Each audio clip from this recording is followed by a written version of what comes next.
What was some of the criticisms that I got of the three worlds model? I got a few different criticisms. One of them is, what do you mean it's just now the negative world? It's been the negative world a long time. I was getting hated back in the 90s. I was getting hated back in the 70s. It's the same old negative world it's always been. Christians have always been hated.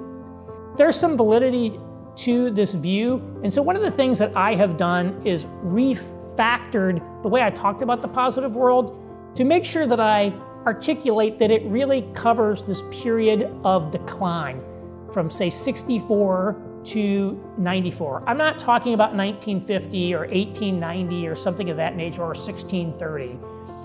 Christianity in the positive world is in a period of decline in America. All is not going well there. And it's also the case that Christians have, in some level, always had to deal with opposition at some level or another. Many abolitionists, for example, weren't necessarily welcomed by everyone in society. So yes, it has always been the case that there have been Christians who have suffered for some aspect of their faith. It doesn't mean everything was rosy in the positive world. Nevertheless, Christianity as a whole was still by and large seen positively in society, and Christian moral norms were still normative.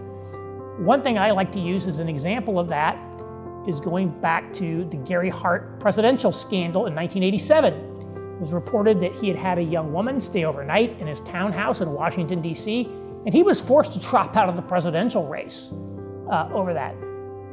By the time you get to Bill Clinton in the neutral world, or with the Lewinsky scandal, or when you get to Donald Trump with the Access Hollywood tape, things are completely different.